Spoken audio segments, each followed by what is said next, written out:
Bonjour Daniel Margueron. Bonjour Martine. Alors, tu vas nous parler un petit peu de cette soirée littéraire qui va avoir lieu jeudi 25 novembre à la Maison de la Culture. Et le thème, c'est un thème très vaste parce que qu'est-ce que la littérature? Et vous allez être 4 intervenants. Et toi, qu'est-ce que tu nous as concocté? Alors, je ne vais pas déflorer le sujet quand même, Martine, parce que sinon, c'est plus la peine de faire la conférence. Bah, il Eh faut oui, mettre un appétit parce que si on dit rien, on dit voilà, rien. on va Alors, mettre un on leur appétit. dit venez, puis vous verrez. Voilà, voilà. Il Alors, faut si tu veux, appâter le chaland quand même. voilà, le chaland. Alors, le sujet, si tu veux, c'est qu'est-ce que la littérature? Sujet on ne peut plus vaste qui permet des discussions et des nuits et des jours sans fin. Et on a rajouté quand même, pour limiter un peu le sujet quand même, de Sartre à Epeli à Offa. Alors, pourquoi Sartre? Parce que en 1947, il a publié un livre qui s'appelle Qu'est-ce que la littérature? Et pourquoi Epeli à Offa? Parce que c'est un écrivain anthropologue tongien qui est mort en 2010 et qui a beaucoup réfléchi à la littérature du Pacifique.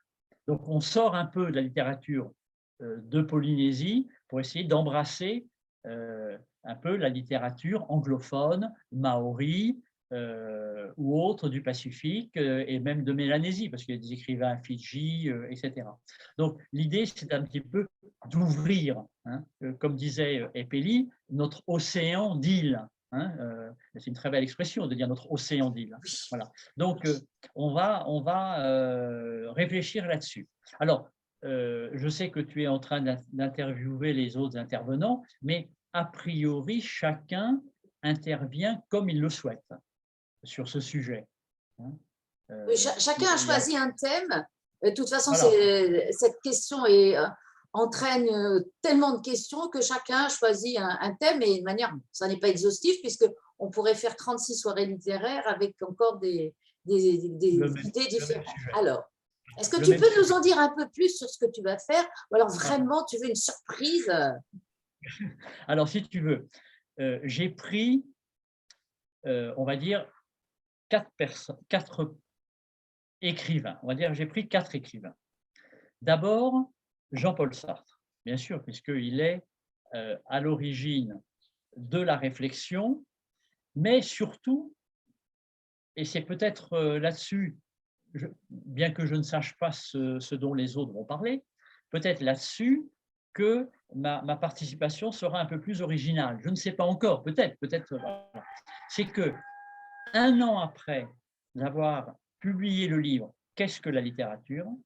Jean-Paul Sartre préface l'anthologie de la littérature d'Afrique noire et des Caraïbes de Léopold Sédar Senghor, l'écrivain sénégalais.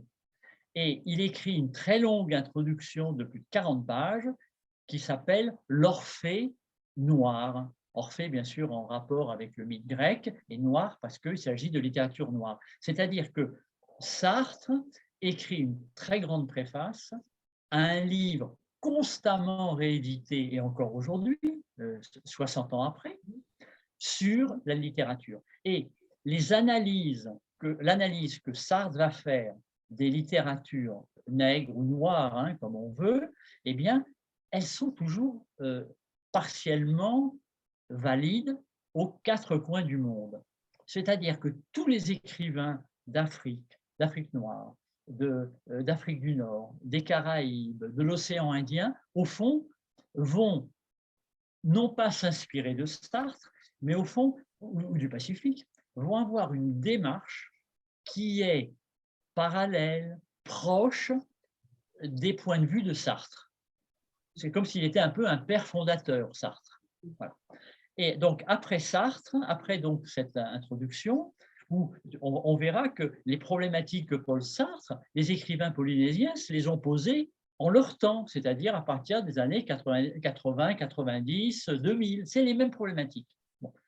Ensuite, j'ai interrogé un intellectuel africain qui a écrit un livre qui s'appelle L'invention de l'Afrique, et qui est la première réaction noire au livre de Sartre, à l'Orphée noir de Sartre.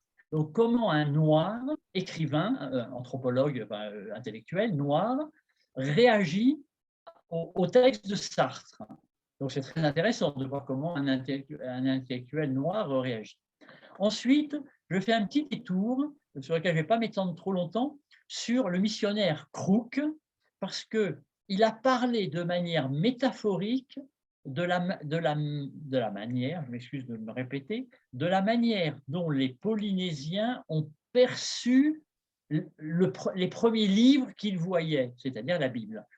Par quelle métaphore proche de leur culture marquisienne, parce que Crook, avant de fonder Papeete, a été missionnaire en échec, on le sait, aux Marquises. Donc, c'est amusant de voir comment Crook, dans ses récits, dans ses écrits, raconte la manière dont les Polynésiens percevaient le livre. Alors, c'est vrai que Ségalen, un siècle après, a un peu repris les mêmes idées, etc. Mais ça vient de Crook. Et enfin, j'interroge les œuvres de Epeli Raofa. Il a écrit des œuvres théoriques sur le Pacifique en général et des récits, des contes du Pacifique, et puis un roman rabelaisien, pour ne pas trop en dire aujourd'hui, mais je l'ai lu, il joue sur le popotin. Voilà, c'est ça, exactement, voilà. Mais je ne pouvais pas le rater quand même. Non, mais derrière le popotin, on voit très bien qu'est-ce qui est derrière, hein, mais on en parlera à la conférence. Donc voilà de quoi je vais parler, hein. Essayer d'associer des gens d'un peu partout, on va dire, Europe, Afrique, Océanie, voir comment ça se conjugue, s'il y a des résonances, d'où le titre de ma conférence. Est-ce qu'il y a des résonances entre ces différentes personnalités ou pas? Je me souviens d'une interview d'Albert Wend, qui est vraiment un très grand écrivain de Samoa, qui disait « Mais l'un de mes livres de chevet, c'est Sartre, tu vois ?»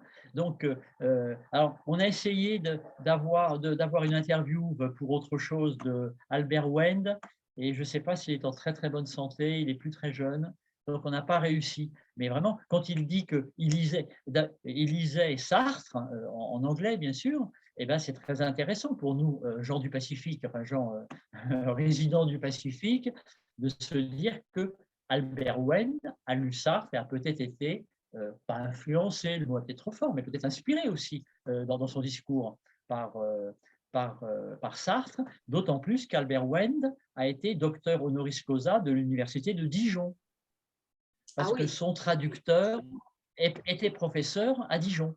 Tu vois, Monsieur Durix à Dijon. Voilà. Donc, moi, je l'ai rencontré plusieurs fois au Salon du Livre, mais j'ai un très gros handicap, c'est que je ne parle pas anglais. Donc, pour les écrivains anglophones, Patricia Grass et les autres, je ne peux pas parler. Et c'est vraiment très embêtant, mais je pense que c'est plus à mon âge que je vais apprendre l'anglais. Parler ou les entendre et les comprendre, parce que parler à peu près, on peut s'exprimer, mais c'est toujours le problème de l'oreille, de la langue. Mais j'avais des parents linguistes et aucun des 7 enfants n'a été bon en langue. Donc, il y a quand même parfois des réactions, hein, des effets d'éducation. Eh bien, alors, donc, tu vas nous faire découvrir découvrir ou redécouvrir tous ces auteurs qui ont tissé, tu leur as fait tisser des liens, hein, justement, avec ces résonances océaniques, on peut dire. Et donc, c'est jeudi à partir de 18h. On commencera tout à fait à 18h. Voilà, c'est jeudi à 18h. Et donc, les autres, peut-être il faut parler juste, nommer les autres intervenants ou c'est pas la peine? On sait qu'il y a, si tu veux, oui, vas-y. Donc, il y a Carole Athème, par ordre alphabétique. Il y a Carole Athème, donc, qui est professeure, maître de conférence à l'Université de littérature française et comparée. Ensuite, il y a Ricardo Pineri, qui est professeur émérite de l'université. Il y a notre écrivain, homme politique, Moetei Brotherson. et moi. Voilà, donc on est quatre, hein, à parler on verra de quoi. Vous serez les 3 mousquetaires de la littérature, puisque vous êtes 4. Voilà, on est quatre, tout à fait. Et puis bon, après, il y aura un débat, bien sûr, avec le public. Mais c'est vrai que la question qu'est-ce que la littérature, c'est un peu piégeant, hein, parce qu'on peut tout dire. Hein, voilà, on n'aura pas une réponse ferme et définitive, mais on aura des interrogations qui nous permettront aussi d'aller plus loin. Eh bien, voilà. merci Daniel. Alors, à jeudi.